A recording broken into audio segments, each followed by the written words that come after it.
Hello, welcome, fellow space-time travelers. I'm coming you today, as every day, from steaming downtown Pensacola. It's about 7 o'clock in the evening here, so you may see may see the sky darken as we talk. Um, Today, we're going to talk about what is not art. That is not art. That's like a single word. What is not art? Uh, and this has a number of deep, deep questions associated with it. So uh, we'll get into it. I've had to split this particular conversation into two because the introduction just took a little bit long to get it all worked out. But the second part coming up next, I haven't made it yet, will be an experiment that I did in 2015 on the topic of what is not art. Uh, I don't believe I mentioned to you that Pensacola is my hometown. Uh, and if you don't know it already, Pensacola is in the deep south. That's deep with a capital D, south with a capital S. Uh, it's it's a very special place. Tribalism is very important here in the deep south, and Southerners have developed an extensive oral mythology to rationalize and stabilize this kind of tribal mentality. But I want to talk about a different place today, and that is Santa Fe, New Mexico, where my wife Terry and I have spent most of our lives actually. Uh, Pensacola is in the deep south, but Santa Fe is in the land of enchantment. Santa Fe and Pensacola are as different as two cities can be and still both be in the United States. Um, Santa Fe is a multicultural place where individual freedom and expression are highly valued. It is a place where science, art, and society live in proximity. And the land of enchantment, like the Deep South, however, is impoverished. yet, uh, Yet the picture of how the universe and its denizens work really is quite different between the two cities. But I want to talk about today. No, I'll start today's story in Santa Fe. But more importantly, let's talk about my T-shirt. Can you see it? Let me get back. Let me get back to the screen so I can see.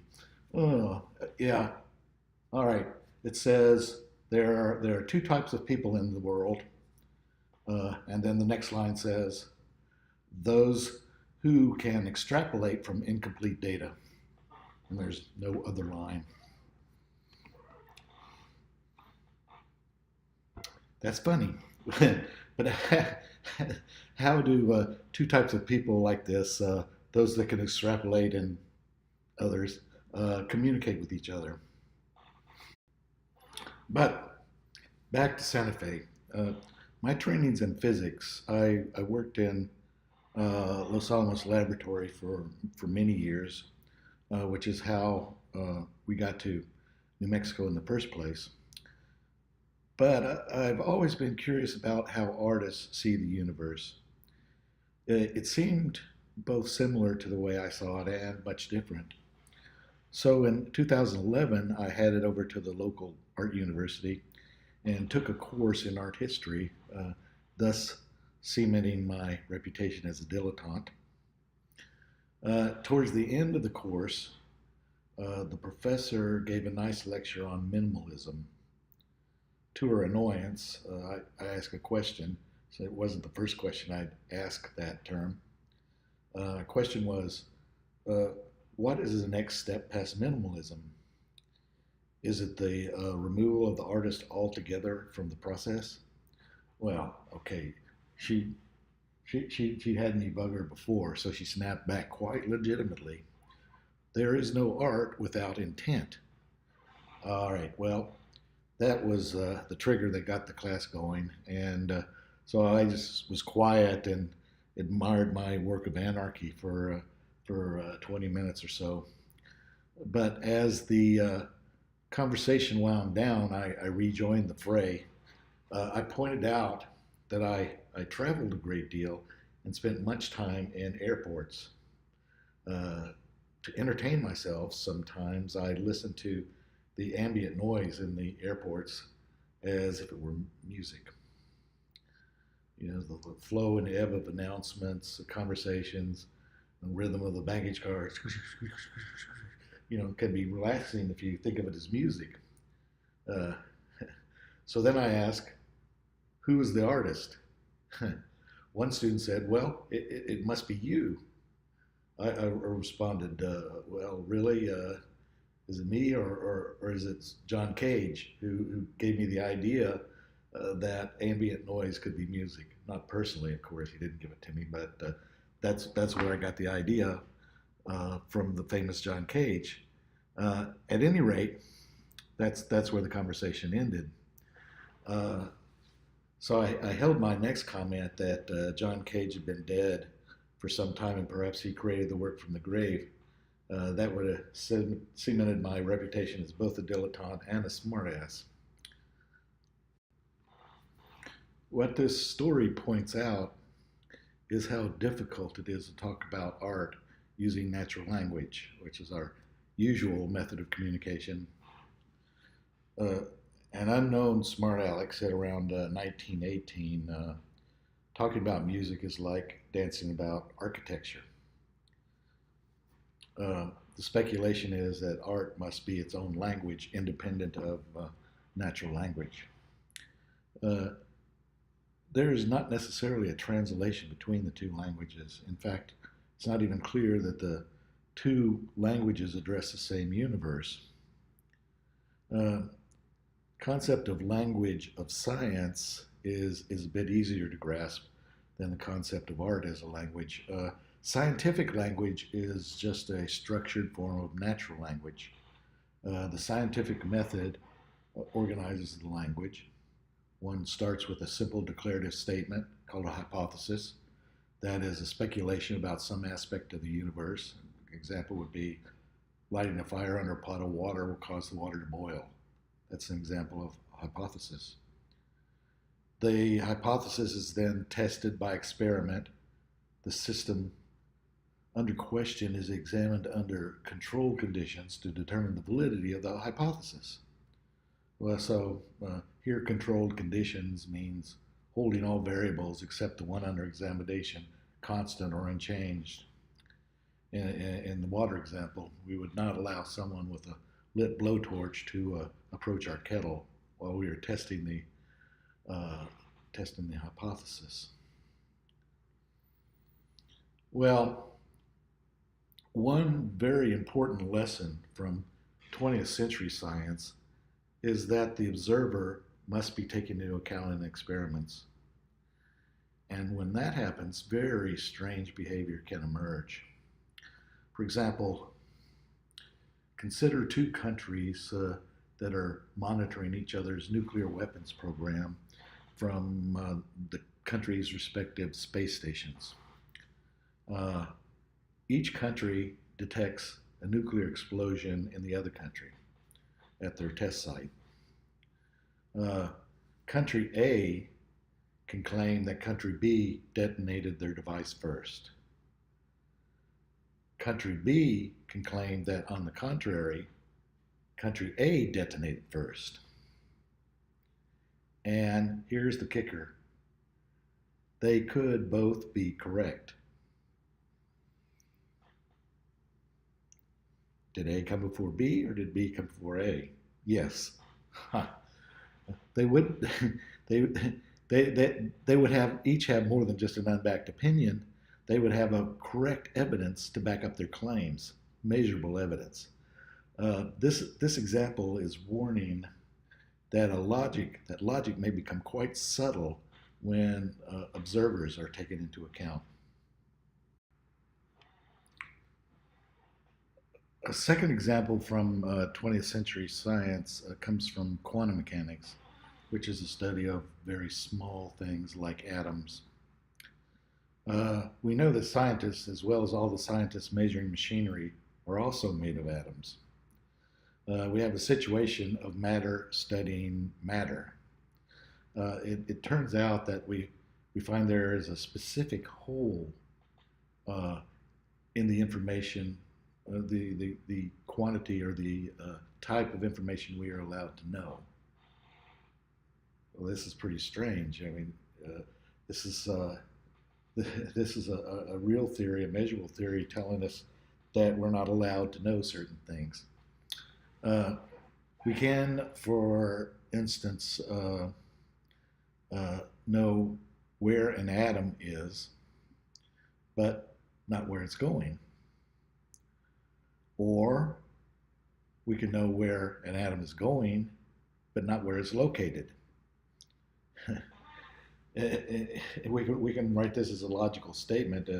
The logical statement, the atom is at X and is going V miles per hour, is neither true nor false. Yeah. is, is it, that's weird. It also translates into uh, is an electron a particle or is an electron a wave? And the answer from the same theory is yes.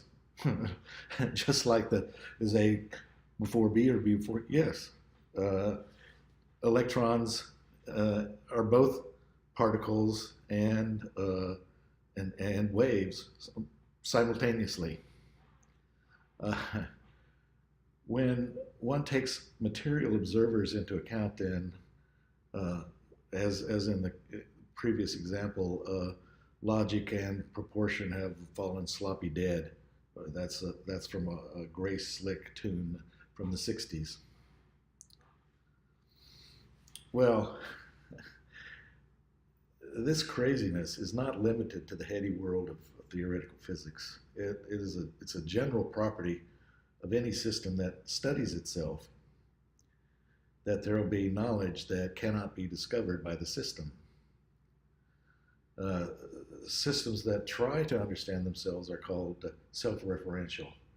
Uh, that's a nice set of words there, and so I'm going to use those quite a lot. Self-referential. There will always be holes in knowledge of any closed referential system.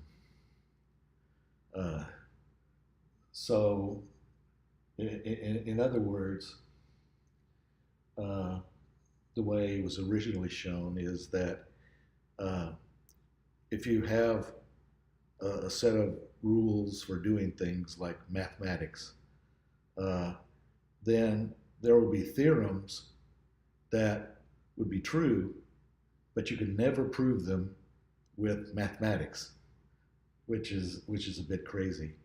But it has far-reaching implications far beyond mathematics. This, however, was maybe the crowning accomplishment of 20th century mathematics is to work this out.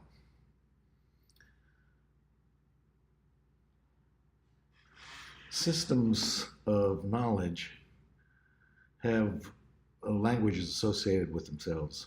Uh, the language could be a natural language, it could be a mathematical language, or even artistic language. We could say that each of these closed knowledge systems has big holes in it. They're true things that the knowledge system will never know. Any knowledge, any system of knowledge is like a great big sponge with structure that's full of holes. So the skeleton of the sponge is what you know or can know, and the holes represent what you cannot know.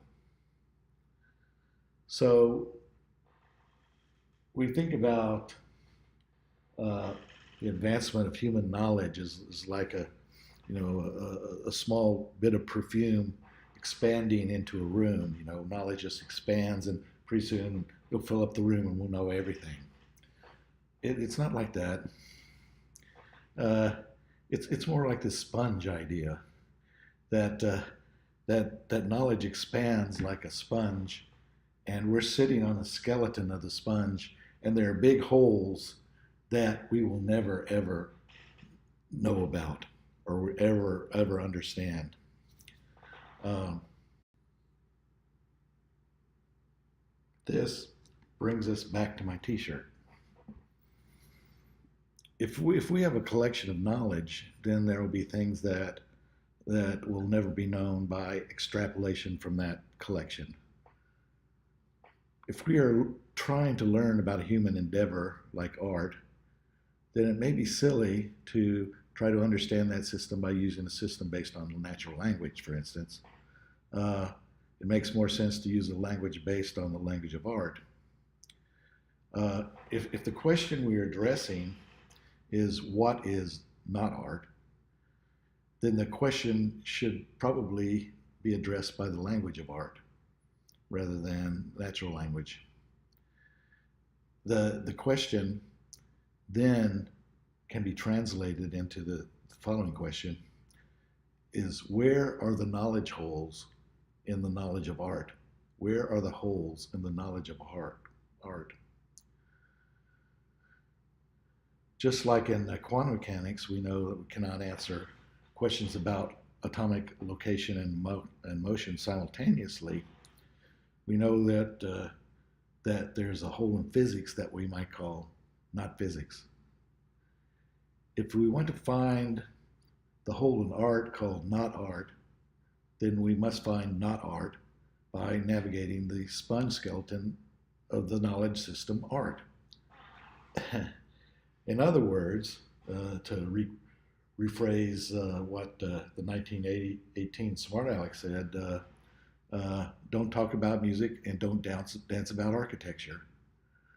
Or rather, to find out what is not music, make music until you find something musically nonsensical. And see where the nonsense lies. That would be the land of not music. Ambient airport sounds are music because they fulfill a musical role. They do things that music is supposed to do, like change my mood. Now, the question is, who is the artist? Is not really a good question for the skeleton of art knowledge. It belongs to a different knowledge system altogether. It belongs to the knowledge system of business and economics. That information is only important if an artist wishes to get recognized or paid, as many do. So artists have to live in multiple universes. Well, this is all very theoretical. It would be nice to actually ground this discussion in some sort of reality. So I did try to do that. In 2015, I did an experiment here in steaming downtown Pensacola. I figured that if Santa Fe was a place to find art, then Pensacola may be a good place to look for not art. I was going to embed the discussion of the experiment here, but I've gone on long enough, so I'll make it the very next conversation. So, travelers in space-time, I'll see you on the flip side. Stay safe. Signing off from streaming downtown Pensacola, and if you want to meet me again in space-time, if you want our world lines to intersect, go down to the button below and subscribe to this channel. Okay, stay safe. Bye-bye.